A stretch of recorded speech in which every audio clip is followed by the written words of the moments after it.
I like to talk about the most poorly exploited natural resource on the planet. An ability where most of us have only explored a fraction of your potential. That is imagination. If I was the Prime Minister, there would be a subject in school called imagination. But I'm not the Prime Minister. I'm a musician. And when we make music, it's all about imagination. You imagine a sound, a rhythm, melody, then you bring that to life. This far, I released more than 350 records, and all of them have been a practice in imagination. The oldest music instrument found is a flute that is 40,000 years old. When you play it, it has the same musical scale we use today to compose most pop songs. So I think music came to us by the dawn of humanity. This is from a time when we were hunting mammoths and we shared the planet with Neanderthals until we made them go extinct. They had language, they had brains bigger than ours, but as far as we know, they didn't have art, they didn't have music. I'm thinking maybe they didn't have our imagination. So I wanted to find out, are we, the humans, the only ones that create music? So I gave synthesizers to the monkeys of Stockholm Zoo to see if they had any musical skills.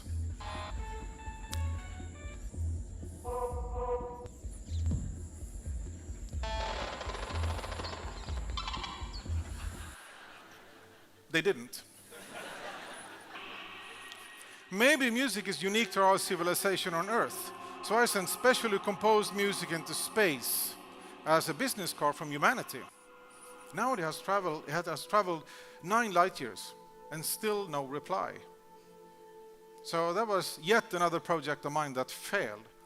But I'm an artist, so it's not my job to succeed or to find the answers. My job is to ask the questions. How come some people seem to have a lot of imagination? They can navigate in a world of exponential change, when most of us cannot even imagine that the world is changing, that everything evolves all the time, maybe except from crocodiles and bicycles. But everything else can be and will be much better than it is today. For example, old cars, compared with what we have today, they were absolute crap. Old computers, really bad.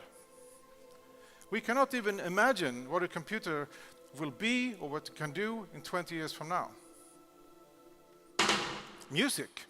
1, 2, 3 o'clock, 4 o'clock, rock. 5, 6, 7 o'clock, 8 o'clock, rock. 9, 10, When rock and roll was invented, people said, oh, this music, this is so fast and hard. And 20 years later, people said, oh, man, this is so aggressive. This is modern rock and roll.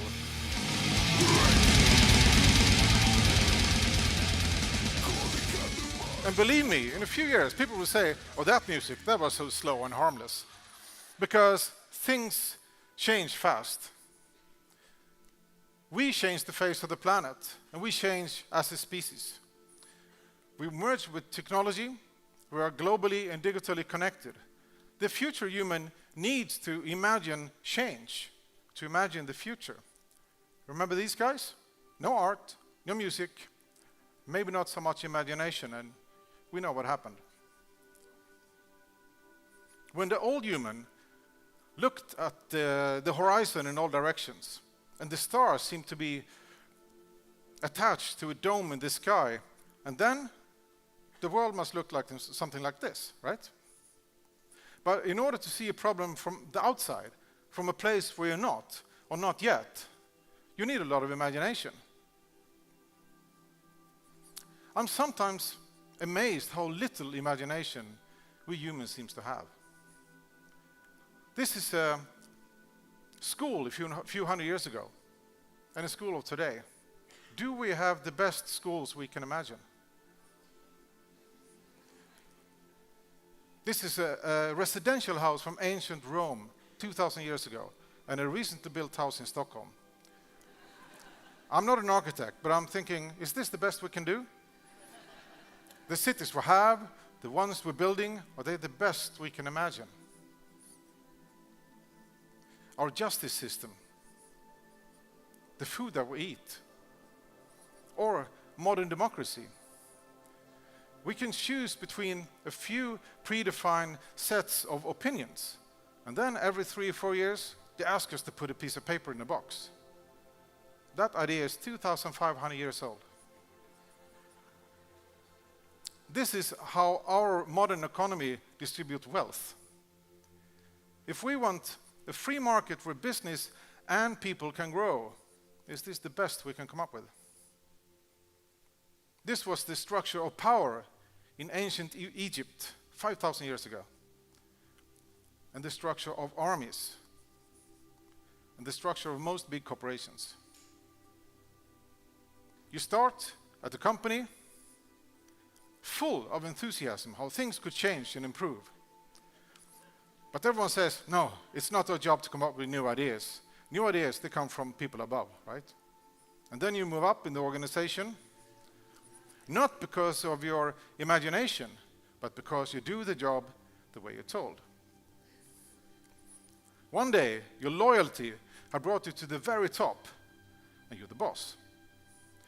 And by now, you have totally run out of ideas, because they have never been promoted. So the very structures of our companies kill innovations. And it puts people in power who want power, not the ones that imagine and want change. How about schools? When small kids see a stick, they can imagine it to be anything. It could be a snake, a lightsaber, spaceship, and then we grow up and all we see is a stick. So our education system, is it a fun-packed adventure full of imagination? Or is it a certificate that you can do as you're told, sit still for 10 years, and then you can qualify for a lot of jobs?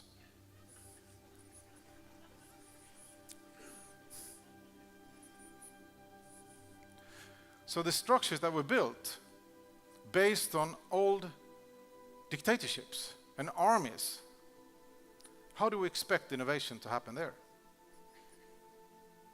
Sometimes we hear that a bad environment, a crisis, could be the drive for innovation, like global wars, space race.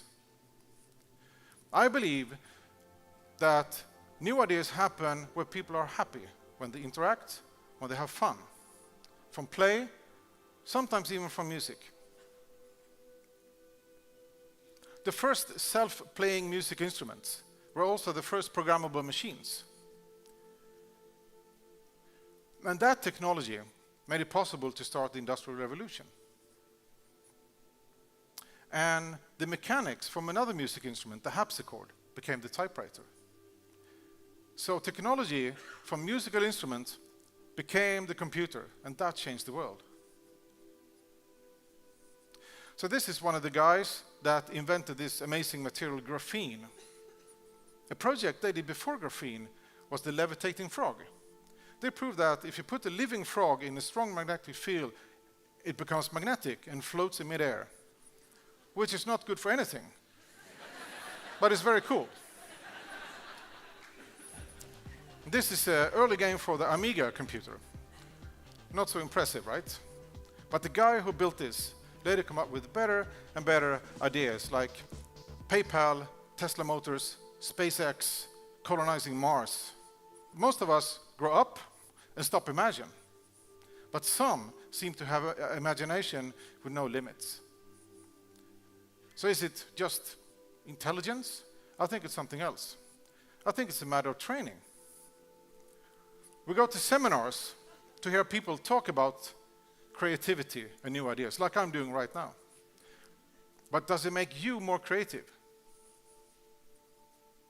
To me, it's like reading a book about how to lose weight. I mean, in order to lose weight, you have to exercise.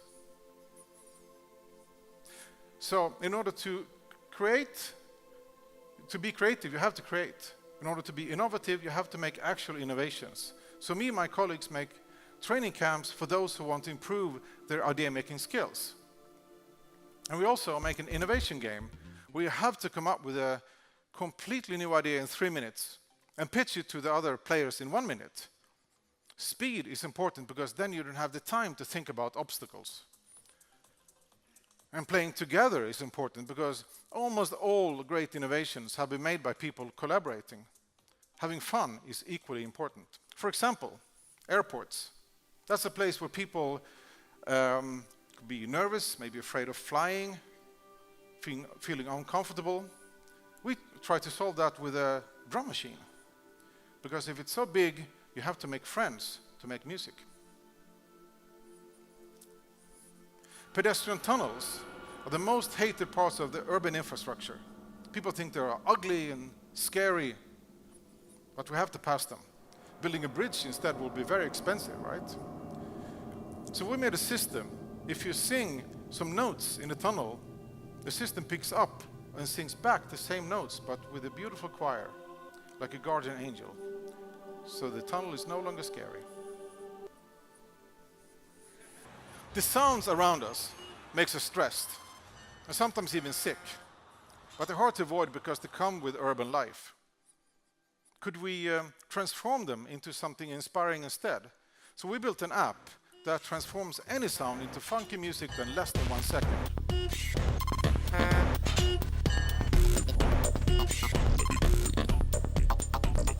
Making music with candy.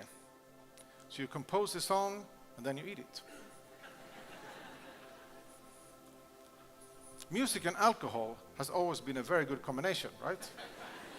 So we built a bar where the guests create music together with the drinks. Could we have superpowers for real? These superhero costumes block out one sense and replace it with a non-human super sense.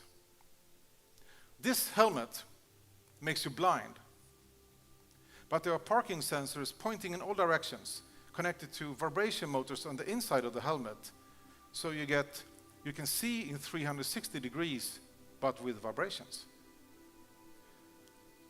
This superhero is deaf, but he can listen to people far away with a super directional microphone and talk to people far away with a very directional loudspeaker. Could money have a negative value? Think about that.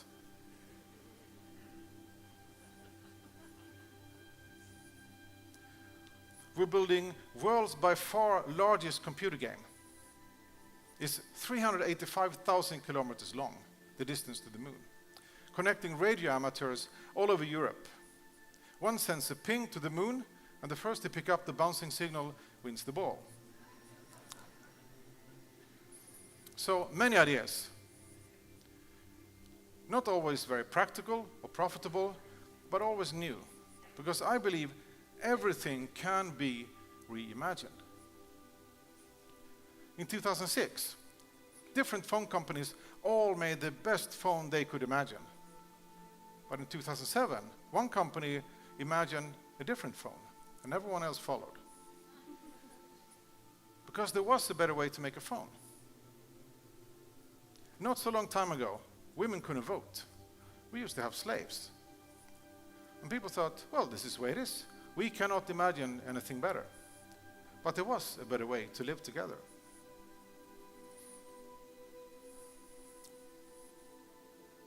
We think our society is pretty good.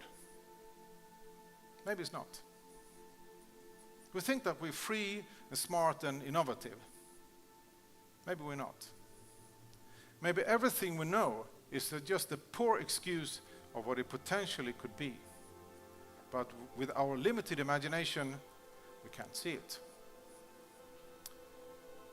So if everything could be reimagined, maybe also this speech. Maybe you noticed that I put in some very stretched out music in the background, right? To all the slides in the presentation. So if I play fast forward, you should be able to hear the song.